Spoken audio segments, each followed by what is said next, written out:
जो legal representative होगा वो आकर के हिसाब करेगा।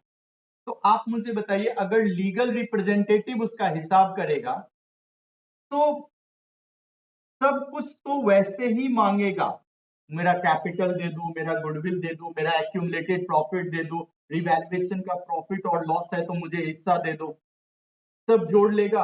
अगर कोई लॉस है तो माइनस करके बोलेगा कि इतना पैसा मुझे दे दो, मैं घर जाऊं, राइट।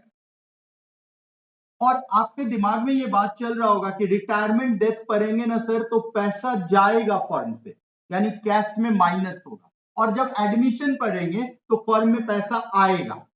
तो एक चीज आपका कंसेप्ट क्लियर हुआ, दूसरा ऑटोमेटिकली चैप्टर समझ में आ जाए। इसमें और क्या एक एक्स्ट्रा चीज होता है कि रिटायरमेंट और डेथ में, अगर आप रिटायरमेंट का क्वेश्चन है तो आपको काम थोड़ा कम करना है, लेकिन डेथ के केस में एक एडिशनल वर्क आपको करना पड़ता है। क्या करना पड़ता है?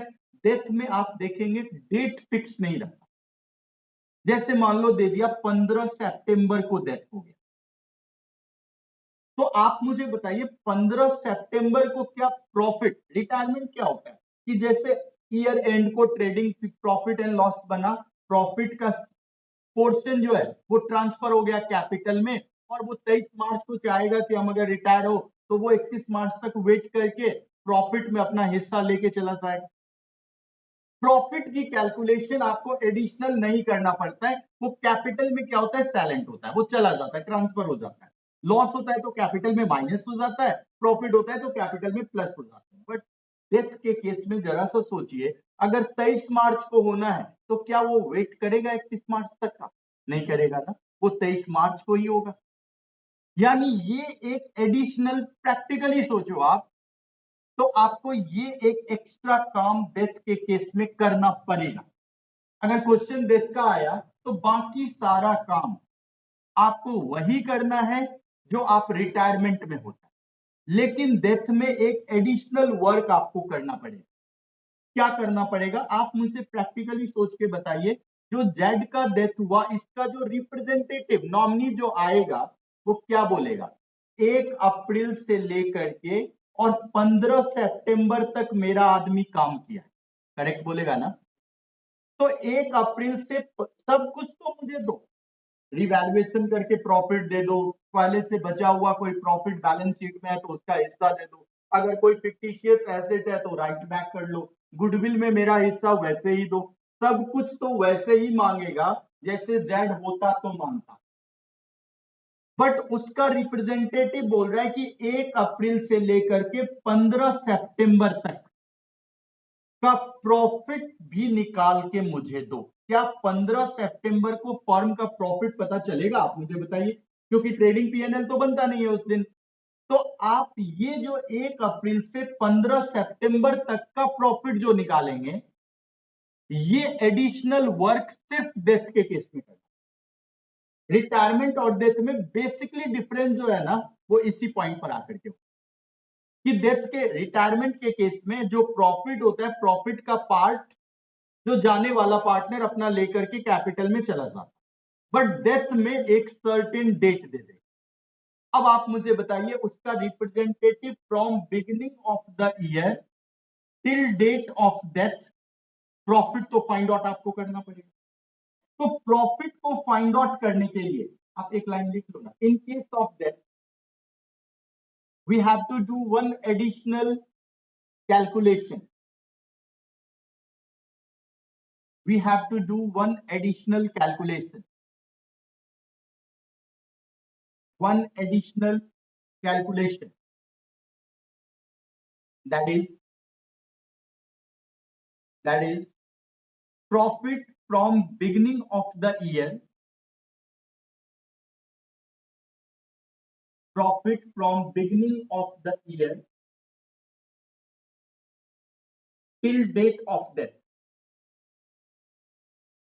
till date of death। ठीक है, आगे लिखिए इसमें, there are two methods, there are two methods to calculate profit। Number 1 लिखिए time basis, there are two methods of calculation, क्या लिखा है, to calculate profit. Number one लिखिए टाइम बेसिस, टाइम बेसिस।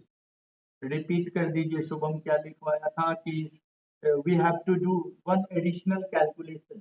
किताब से लिखवा नहीं रहा हूँ भैया, सेम लाइन तो बोल नहीं पाऊंगा क्या। That is profit from beginning of the year till date of death. There are two methods of to calculate profit. There are two methods to calculate profit. Number one, time basis. Time basis. आप जरा सा ध्यान से देखना, automatically आपको mathematical आपको पता चल जाएगा ये मेथड से बढ़िया कौन सा मेथड है। मैं आपसे पूछूंगा थोड़ी देर। टाइम बेसिस में जो रिप्रेजेंटेटिव आएगा, जेड का जो रिप्रेजेंटेटिव आएगा, वो बोलेगा भाई ऐसा मैं मान के चलता हूं कि पिछले साल जो प्रॉफिट हुआ वैसा ही प्रॉफिट इस साल भी हुआ होगा। 15 सितंबर को तो प्रॉफिट निकालना पॉसिबल नहीं है। तो आप जरा सोचो ना, आपके दिमाग में भी कुछ है तो बताओ। दो चीजें, दो तरीका बताया, एक तो तीसरा तरीका आपको नहीं पढ़ना है, पहले तीन तरीका था, अब दो तरीका आपके बुक में दिया हुआ है। टाइम बेसिस का मतलब सामने वाला का रिप्रेजेंटेटिव बोल रहा है कि प्रॉफिट में ये एज्यूम करता हूं कि उतना ही होगा जितना लास्ट ईयर होगा, लास्ट ईयर होगा। ध्यान से देखो, आप प्रैक्टिकली सोचो, आपके पास कोई और ऑप्शन ही नहीं दिखेगा जो किताब में लिखा हुआ है उसके सिवा। हाँ जी, लॉस हुआ तो लॉस में वो शेयर करो। प्रॉफिट एंड लॉस मैं लिख देता हूं, प्रॉफिट एंड लॉस हम एज्यूम करेंगे कि जो लास्ट ईयर हुआ था वही प्रॉफिट एंड लॉस इस साल भी हुआ। लॉस होगा तो उसके कैपिटल को डिडक्ट कर देंगे।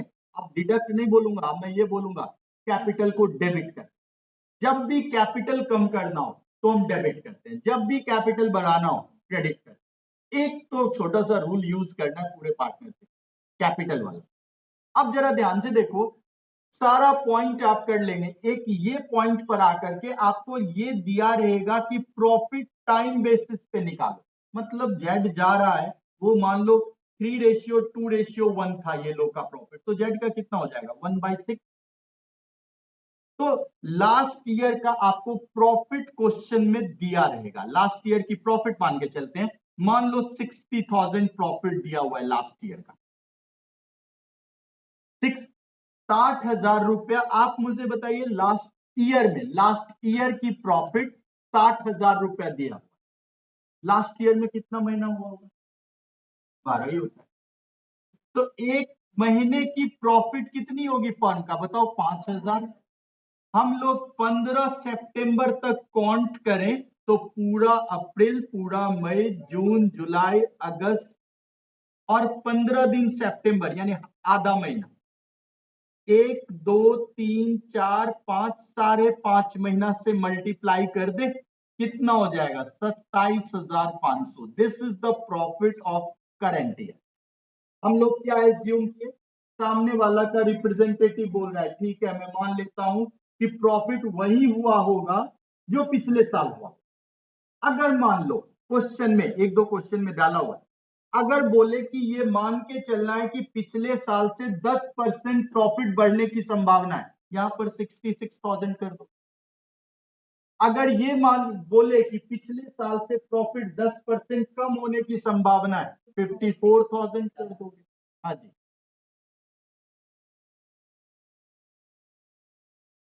तब तो ऑप्शन नहीं, कंटिन्यू फॉर्म होगा तब। Very good question. बोल रहा है कि पहला ही साल सर है और ऐसा हो गया तो फिर प्रीवियस ईयर की प्रॉफिट कैसे फाइंड हो, तब तो फिर पीएनएल ही बनाना। ठीक है, या फिर आप मान लो कि क्वार्टरली निकाल रहे हो प्रॉफिट, 3 महीने पे निकाल रहे हो, तो 3 महीने के प्रॉफिट के आधार पर अगला दिन, जिस क्वार्टर में जितना दिन काम किया उसके बेसिस पे। प्रैक्टिकल चीज है, देखो किताब की नहीं बातें, पूरा प्रैक्टिकल है। अगर ऐसा सिचुएशन हमारे और आपके फॉर्म में भी अराइज होगा तो आपके पास इसके सिवा और कोई ऑप्शन ही नहीं है काम करने। हाँ जी, डेफिनेटली दिया रहेगा, नहीं दिया रहेगा तो कैसे करोगे। हो सकता है आपको गुडविल निकालने के लिए लास्ट ईयर की प्रॉफिट दिया रहेगा, आपको लगेगा लास्ट ईयर की प्रॉफिट तो नहीं है, लेकिन आप ध्यान से देखोगे नहीं, गुडविल फाइंड आउट करने के लिए लास्ट ईयर की प्रॉफिट दी हुई है। वहां से आप उस फिगर को उठा, तो आपको पिछले साल की प्रॉफिट, ये अगर क्वेश्चन साइलेंट है तो हम ये मान के चलेंगे कि जो प्रॉफिट पिछले साल हुआ था वही प्रॉफिट इस साल भी हुआ होगा। पिछले साल की प्रॉफिट सपोज 60,000 है, तो पिछले साल में 12 महीने में 60,000 कमाए, तो पर मंथ की कमाई कितनी है? 5,000। इस साल वो कितना दिन काम किया? 5.5 महीना, तो 27,500 निकाल दें। अब जेड को कितना देना पड़ेगा बताओ? 27,500 का 1/6 इतना दे देंगे, सबको बांट देंगे 3:2:1। और पता है क्या करेंगे? प्लीज थोड़ा और ध्यान देना, 27,000 को एक बार बांटो ना 3:2:1 में, तीनों पार्टनर को 3:2:1 में बटता है क्या? इसका तो हमको पता है 13,500, बाकी दो का निकाल। पॉइंट में तो नहीं आया, नहीं आया।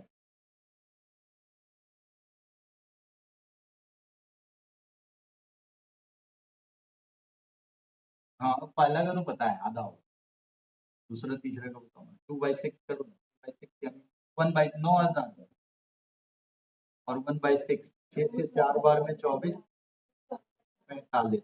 ये देखो, पता है एंट्री क्या करेंगे? सबको देना है, तीनों को दे देते, हम लोग एंट्री करेंगे तीनों के कैपिटल में, कैपिटल अकाउंट है ना, उसमें तीनों में क्रेडिट कर देंगे। क्या लिखेंगे पता है? Bye PNL suspense account. 13,500 इसको दे देंगे, 9,000 इसको दे देंगे, और 4,500 इसको दे देंगे। जिस डेट को प्रॉफिट डेथ हुआ है उस दिन हम प्रॉफिट का फिगर फाइंड आउट किए, तीनों पार्टनर को बांट दिए। और पता है अगर आप ऐसा करते हो तो बैलेंस शीट के एसेट में पीएनएल सस्पेंस अकाउंट दिखाना पड़ेगा। कितने से?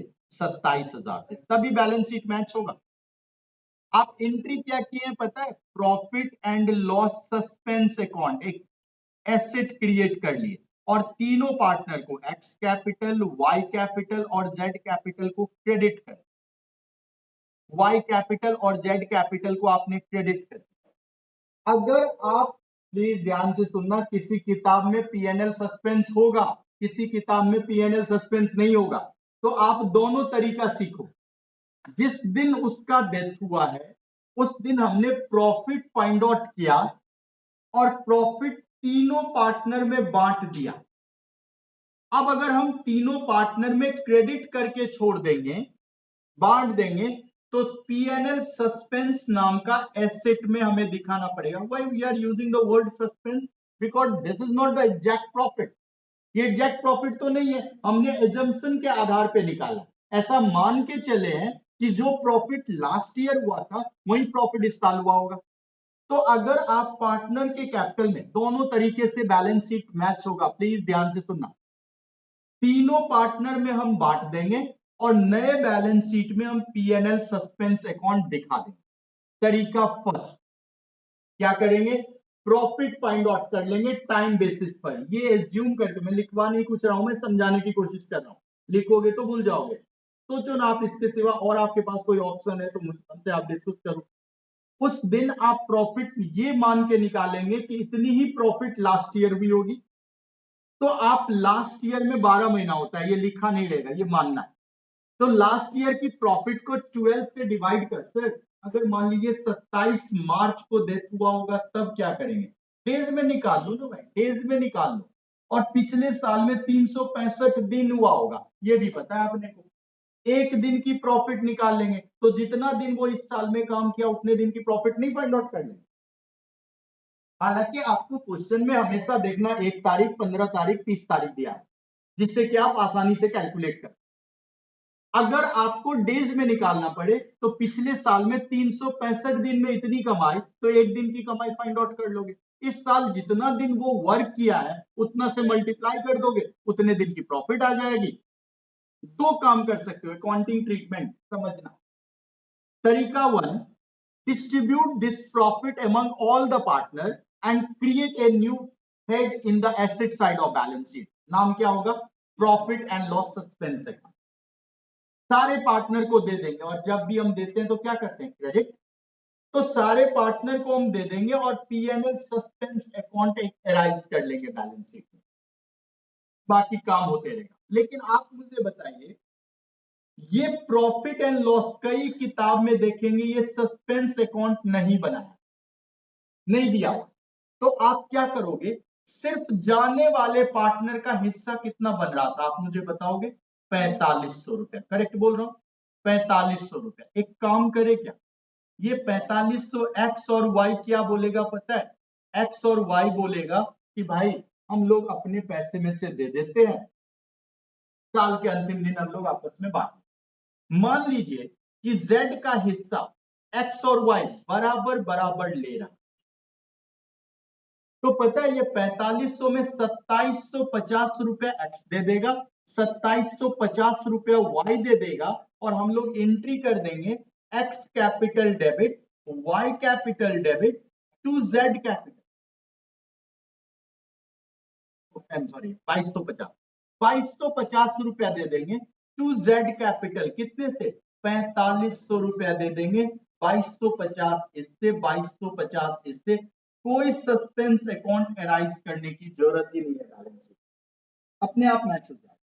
कैसे करोगे ध्यान से देखो, एंट्री से अगर कंफ्यूजन है तो आप जेड वाले कैपिटल में 4500 रुपया से क्रेडिट कर, करेक्ट है, जिसको जा रहा है पार्टनर्स को दे दिए, एक्स और वाई वाले में, जेड में नहीं, एक्स और वाई में टू जेड करके 2250 और 2250 जैसे आप लिख देंगे, कोई सस्पेंस अकाउंट अराइज करने की जरूरत।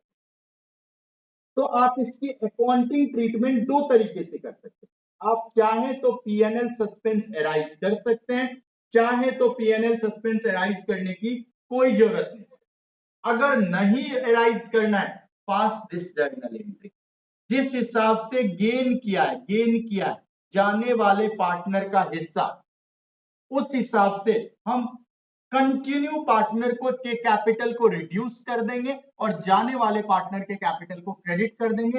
No need to arise any fictitious asset in the balance sheet.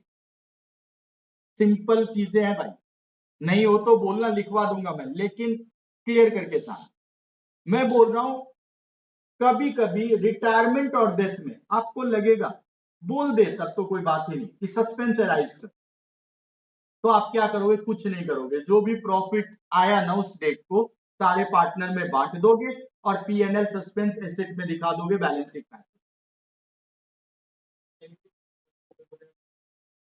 कर सकते हो आप। लेकिन आप बेटर ये होगा ना, आप मुझे बताओ कि उस डेट को प्रॉफिट है ही नहीं तो सस्पेंस अराइज नहीं करना चाहिए, क्या करना चाहिए, कैपिटल एडजस्टमेंट कर देना, जो पार्टनर जिस हिसाब से गेन किया है, क्योंकि आपको के पास गेनिंग रेशियो होगा ही, आप गुडविल की डिस्ट्रीब्यूशन के लिए आप गेनिंग रेशियो निकाले होंगे, आपके वर्किंग का पार्ट होगा गेनिंग रेशियो, गेनिंग रेशियो आपको अगर पता है तो जो पार्टनर उस जाने वाले पार्टनर का जितना हिस्सा गेन किया उतना से उसके कैपिटल को रिड्यूस कर दे, क्यों सर ऐसा क्यों, अरे ये सोचो ना कि बाद में तो अल्टीमेटली उसे उतना बेनिफिट साल के अंतिम दिन मिल ही जाएगा, अभी ना डेबिट हो रहा है, फायदा जिस दिन फाइनल होगा उस दिन एक्स वाई में बांटेगा तो उसका गेन किया तो हिस्सा बढ़ा हुआ होगा, अल्टीमेटली उसे प्रॉफिट तो मिलना ही है बाद में जाके, तो आज के डेट में हम उसके कैपिटल को क्या करेंगे, डेबिट कर देंगे, और जो जा रहा है पार्टनर उसके रिप्रेजेंटेटिव के कैपिटल को क्या कर देंगे, क्रेडिट कर।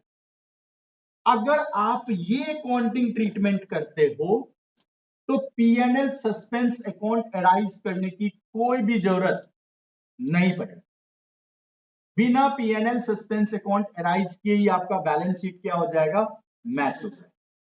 मतलब आपको एक ओवरऑल पता चल रहा होगा कि इन case of death, time basis लिखे हो तो टाइम बेसिस में आपको कोई कंफ्यूजन, पिछले साल की प्रॉफिट दिया रहेगा, अभी मैं थोड़ी देर में चेक करूंगा आप निकाल पा रहे होंगे, पिछले साल का प्रॉफिट दिया रहेगा, सपोज पिछले साल का प्रॉफिट 3,60,000 और एक्स वाई जेड पार्टनर था और इसका रेशियो था मान लो 5:3:2, वाई रिटायर हो रहा है और सॉरी डेथ हो रहा है, और डेथ किस दिन हो रहा है, मान लो आप 15 अक्टूबर, कह रहा है कि आप प्रॉफिट निकाल के वाई को दीजिए, दिस इज क्वेश्चन। तो आप मुझे बताओ 3,60,000 सर 12 महीने की कमाई होगी पिछले साल की, तो एक महीने की कमाई कितनी होगी? 30,000। इस साल ये 15 अक्टूबर तक काम किया, तो मतलब अप्रैल काम किया होगा, मई जून जुलाई अगस्त सितंबर, 15 दिन अक्टूबर, आधा महीना। काउंट करो, 1 2 3 4 5 6, 6.5 महीने। तो आप मुझे बताइए 30,000 को 6.5 से मल्टीप्लाई कर दूं तो उस पिछले साल के आधार पर इसका कितना, 1,95,000 की प्रॉफिट आई होगी। This is the profit last year के अकॉर्डिंग। अब 1,95,000 में सर दो तरीके से कर सकते हैं। 1,95,000 में तीनों पार्टनर को दे देते हैं। अगर तीनों पार्टनर को दोगे तो डेबिट क्या करना पड़ेगा पता है? P&L suspense account. फिर क्या करोगे? एक्स वाई और जेड को क्रेडिट कर, ये डेबिट कर रहे हो मतलब एसेट में आपको दिखाना पड़ेगा। बांट दो तो 1,95,000 को 5 3 2 में 19,500 गुना 5, बताइए कितना हो? 95 2 97, 97,500, 1,95,000, 5 3 2 में 97 9750। दूसरे का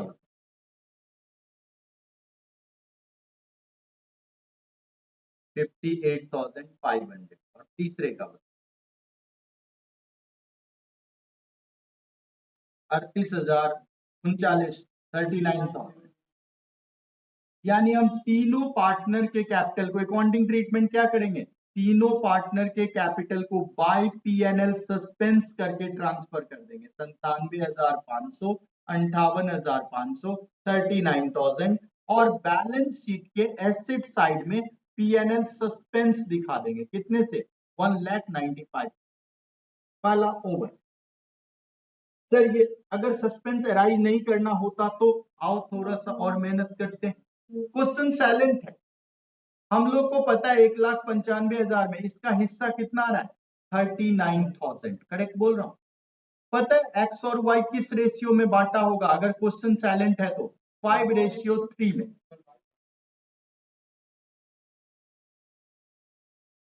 क्या बोल रहे हैं?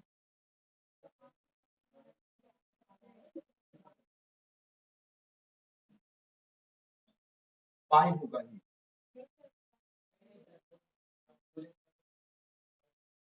अच्छा वाई जा रहा है, ओके ओके ओके, वाई जा रहा है, ओके वाई, वाई के अकॉर्डिंग करते हैं। तो एक्स और जेड किस रेशियो मिलेगा आपको पता है? 5:2 मिलेगा। क्वेश्चन साइलेंट है तो मैं प्रूव करके दिखाऊंगा आपको। गेनिंग रेशियो 5:2 है। आप 39,000 का ये कितना देगा? 5/7। हाँ जी, हाँ 58,500 क्योंकि वाई जा रहा है ना। तो 58,500 का ये बंदा कितना देगा? 5/7। और दूसरा कितना देगा? 58,500 का 2/7। निकाल के बताना। ओके कोई नहीं। किसको? 59,500। अब भी पॉइंट में आ रहा है क्या? नहीं आएगा।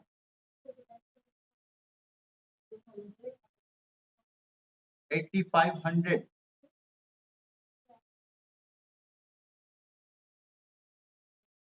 उसको मल्टीप्लाई कर दो ना 5 से।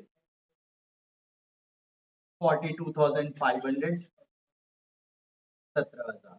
हम लोग एक एंट्री पास कर लेते हैं, यहाँ पे एक एंट्री पास कर लेते हैं, सस्पेंस राइज करने की जरूरत ही नहीं। X capital account debit, Z capital account debit to Y capital. Y को कितना दे देंगे? 59,500। एक्स कितना देगा? 42,500 और वाई कितना देगा? 17। अगर मैं ये जर्नल एंट्री पास करता हूं तो रिमेनिंग पार्टनर, कंटिन्यू पार्टनर के कैपिटल को रिड्यूस कर देता हूं, डेबिट कर देता हूं और जाने वाले पार्टनर के कैपिटल को क्रेडिट कर देता हूं, तो P&L suspense account balance sheet में दिखाने की जरूरत नहीं। अकाउंटिंग ट्रीटमेंट चाहे टाइम बेसिस हो या टर्नओवर बेसिस हो, होगा यही। या तो आप अमाउंट निकालने में अलग होगा, लेकिन अकाउंटिंग ट्रीटमेंट यही होगा। पहला ट्रीटमेंट क्या बताया? Arise P&L suspense account. उस केस में क्या करोगे? Profit distribute among all the partner, तब आपको पीएनएल सस्पेंस अकाउंट को बैलेंस शीट के एसेट में शो करना पड़ेगा बैलेंस शीट मैच होने के। आप एग्जाम में दोनों में से कोई भी तरीका यूज कर सकते, दोनों से बैलेंस शीट मैच। सर इसमें गेनिंग रेशियो निकालना पड़ रहा है, कॉम्प्लिकेटेड है, बेटर है कि हम पीएनएल सस्पेंस राइज कर देंगे और तीनों पार्टनर को बांट देंगे। Good, no problem. Sir PNL suspense account arise करना सही नहीं है। जो पार्टनर गेन किया उसके कैपिटल को डेबिट कर देंगे और जो जा रहा है उसको क्रेडिट कर देंगे, पीएनएल सस्पेंस बैलेंस शीट में नहीं लिखेंगे, वो भी करेंगे। मैं दोनों तरीके से आपको दिखाऊंगा बैलेंस शीट मैच होती। तो आपके किताब में अकाउंटिंग ट्रीटमेंट यही दो दिया हुआ कि साल के शुरुआत से लेकर के जिस दिन डेथ होता है उस दिन आप प्रॉफिट फाइंड आउट करेंगे। किस बेसिस पे? टाइम बेसिस पे, और उस प्रॉफिट को जाने वाले पार्टनर को देना है। तो जाने वाले पार्टनर के कैपिटल को तो क्रेडिट करना ही होगा। अगर आप चाहते हैं कि बैलेंस शीट में पीएनएल सस्पेंस अराइज हो जाए तो आप सारे पार्टनर के कैपिटल को उसके प्रॉफिट शेयरिंग रेशियो में उस अमाउंट को डिस्ट्रीब्यूट कर देंगे। क्लियर? और if you don't want to show PNL suspense account in the balance sheet, don't worry, एक एडिशनल वर्क कर लो। गेनिंग रेशियो, जो पार्टनर गेन किया उसके कैपिटल को डेबिट कर दो और जो जा रहा है उसके कैपिटल को क्रेडिट कर दो, और कोई पीएनएल सस्पेंस अकाउंट अराइज करने की उस केस में जरूरत नहीं है। आप दोनों में से कोई भी काम कर सकते, दोनों करें। लेकिन अगर सामने वाले पार्टनर, प्लीज एक और प्रैक्टिकल सिचुएशन को समझना, सामने वाले पार्टनर का रिप्रेजेंटेटिव बोल रहा है ऐसे कैसे बात कर रहे हैं, पिछले साल तो कोरोना था, इस साल तो ऐसा कोई सीन नहीं दिख रहा है, पिछले साल के प्रॉफिट के जैसा मैं प्रॉफिट नहीं लूंगा। बोल रहा है मुझे 80% इंप्रूवमेंट चाहिए। Partner is not ready to pay 80%। कह रहा है कि भाई उसका इंपैक्ट तो आज भी दिख रहा है, कोरोना आज भी सेल कहां बढ़ा है। ऐसे में हम आपको टाइम बेसिस पे, अगर वो लेने के लिए तैयार नहीं है रिप्रेजेंटेटिव, वो तो डिपेंड करता है उस पे ना, वो रेडी हो रहा है कि नहीं हो रहा। हालांकि अपने को क्वेश्चन में दिया रहेगा, अपने वैसे काम करना, बट प्रैक्टिकली सोचो तो सामने वाला का जो रिप्रेजेंटेटिव है, he is not ready to take profit on the basis of last year. वो बोल रहा है कि बहुत ज्यादा इंप्रूवमेंट पिछले साल की तुलना। ये लोग अगर रेडी नहीं होता है तो टाइम बेसिस तो हो गया फेल। टाइम बेसिस क्या बोल रहा है पता है? टाइम बेसिस बोल रहा है कि आपकी जो कमाई पिछले साल थी वही कमाई इस साल। रियलिटी में ऐसा होता है, वो तो या तो बढ़ेगा या घटेगा। तो वो डिपेंड करता है सामने वाला का रिप्रेजेंटेटिव रेडी हो रहा है तो नहीं माना, टाइम बेसिस पे वो तैयार नहीं, तो बोले काम करो और आपको भी अच्छा ये तरीका लगेगा। एक दूसरे तरीके से हम तुम्हारा प्रॉफिट फाइंड आउट करके तुम्हें हिस्सा देंगे, शायद इसमें कोई भी रिप्रेजेंटेटिव रेडी हो जाएगा। That basis is called, second basis write down, turn over basis. Turn over basis,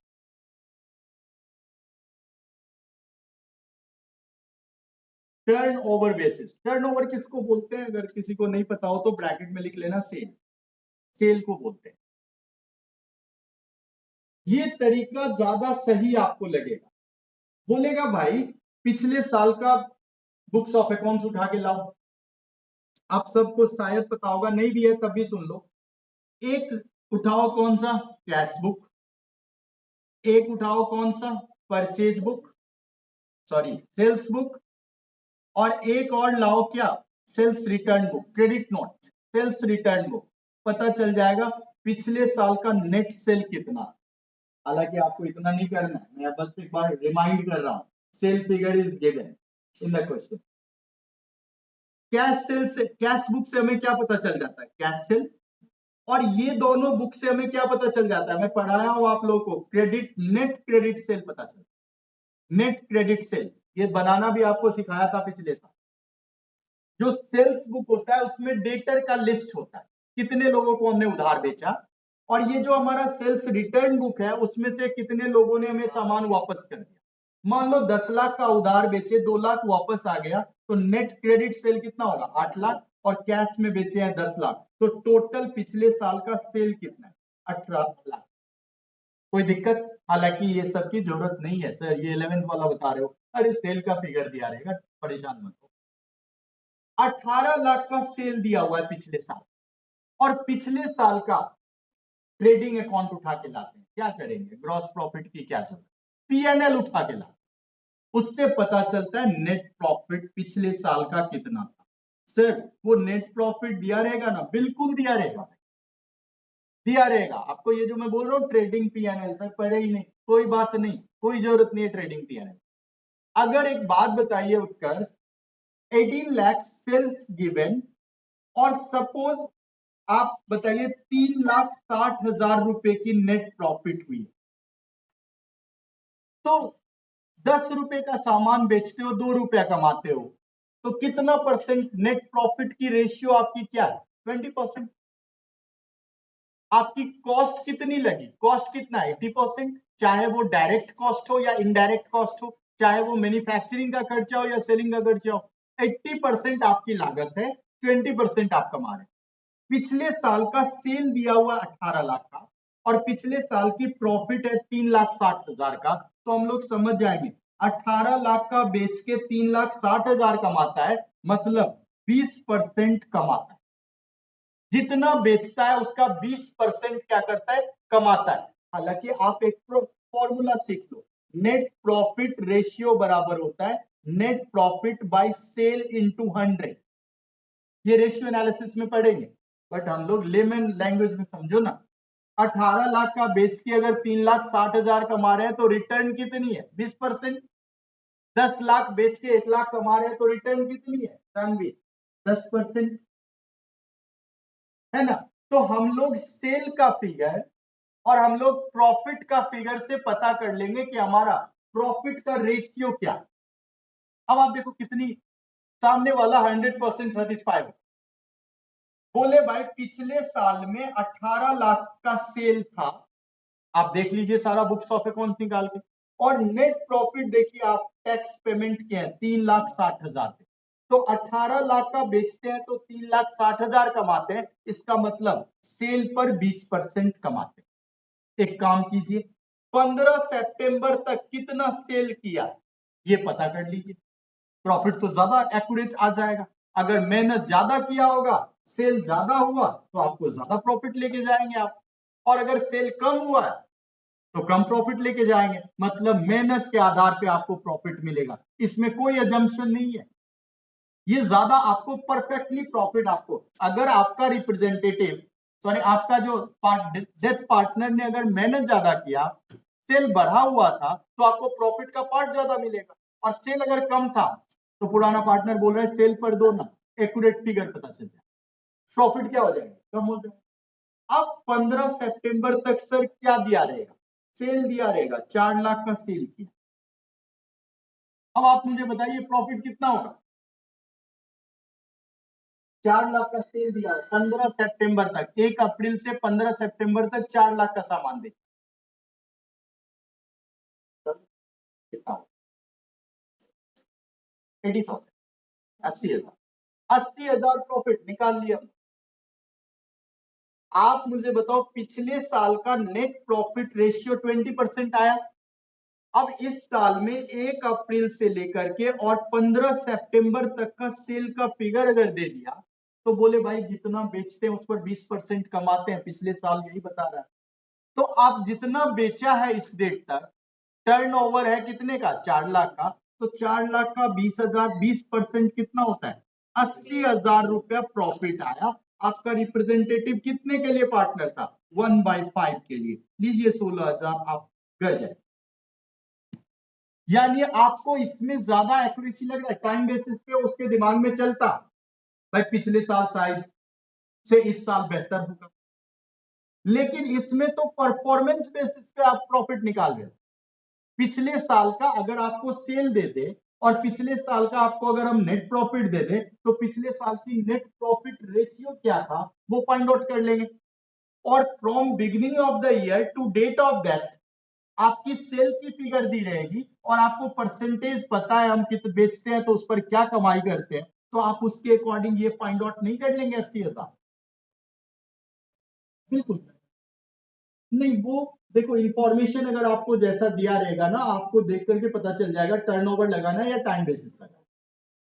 अगर आपको लास्ट ईयर की प्रॉफिट दिया हुआ और बोल रहा है कि ये एज्यूम करके चलो कि लास्ट ईयर के जैसा ही इस साल की प्रॉफिट होगी, सेल का कोई चर्चा नहीं है, तो टाइम बेसिस ही लगाना पड़ेगा। लेकिन अगर सेल दिया हुआ है लास्ट ईयर की नेट प्रॉफिट दिया हुआ है और इस साल का from beginning of the year to date of death sale का फिगर दिया हुआ है, तो ऑटोमेटिकली आपको टर्नओवर ही दिखेगा। आपके पास 16,000 आ गया, सर एक काम करते हैं ना, 80,000 सबको बांट देते हैं, profit and loss suspense account debit to X to Y to Z, सबको बांट देंगे। तो क्या करना पड़ेगा, एडिशनल काम क्या करना पड़ेगा, पीएनएल सस्पेंस बैलेंस शीट में दिखाना। सर ये क्यों करें, पीएनएल सस्पेंस नहीं दिखाना चाहते, जो जा रहा है, कौन जा रहा है, मान लो वाई जा रहा है, उसे 16,000 दे दो, कौन देगा, एक्स और जेड देगा, किस रेशियो में देगा, गेनिंग रेशियो में दे दो, इसके कैपिटल को डेबिट कर दो, कुछ भी दिखाने की बैलेंस शीट में जरूरत नहीं। तो ये दो बेसिस है जिसके आधार पर आप क्या निकालेंगे, डेथ के केस में आपको प्रॉफिट फाइंड आउट करना पड़ेगा। अगर रिटायरमेंट है तब तो ये भी पंगा करने की आपको जरूरत नहीं है, लेकिन अगर डेथ होगा तो डेथ के केस में प्रॉफिट फाइंड आउट करने के लिए दोनों में से कोई एक बेसिस पर साल के शुरुआत से लेकर के डेथ के दिन तक का आपको प्रॉफिट निकाल करके जाने वाले पार्टनर के रिप्रेजेंटेटिव को पैसा देना पड़ेगा। मुफ्त में थोड़ी काम किया होगा, बताओ, जितना दिन काम किया उसका तो प्रॉफिट लेके जाएगा ना। तो आइदर वी कैन एज्यूम कि लास्ट ईयर जो प्रॉफिट रहा था उसी के बेसिस पर इस साल की प्रॉफिट फाइंड आउट करके उसके रिप्रेजेंटेटिव को पेमेंट कर देंगे, और ज्यादा एक्यूरेसी किसमें होता है, टर्नओवर, लास्ट ईयर का सेल गिवन, लास्ट ईयर की नेट प्रॉफिट गिवन, तो लास्ट ईयर का आप नेट प्रॉफिट रेशियो पता करें, और नेट इस साल के शुरुआत से डेथ के दिन तक का जो सेल का फिगर दिया हुआ है उस पर आप उतने परसेंट से प्रॉफिट फाइंड आउट कर लेंगे। और अकाउंटिंग ट्रीटमेंट तो आपको पता है, दो में से कोई लगा, कौन सा, या तो पीएनएल सस्पेंस दिखाना है या नहीं दिखाना। अगर दिखाना है then distribute complete profit among all the partner and given to all the partner. अगर हम देते हैं सारे पार्टनर को, क्रेडिट करते हैं, तो हमें PNL suspense account balance sheet में दिखाना जरूरी है। और अगर हम नहीं पीएनएल सस्पेंस अकाउंट दिखाना चाहते हैं तो जो पार्टनर कंटिन्यू करेगा उसके कैपिटल को डेबिट करेंगे और जो जाने वाला पार्टनर है उसके कैपिटल को क्रेडिट कर देंगे। कोई पीएनएल सस्पेंस अकाउंट दिखाने की जरूरत नहीं। आप दोनों में से कोई भी यूज कर सकते हैं, पीएनएल सस्पेंस दिखा भी सकते हैं, नहीं भी दिखा, दोनों करेक्ट है, लेकिन आप मेरे हिसाब से पीएनएल सस्पेंस नहीं दिखा करके कैपिटल एडजस्टमेंट जब तक लिखा हो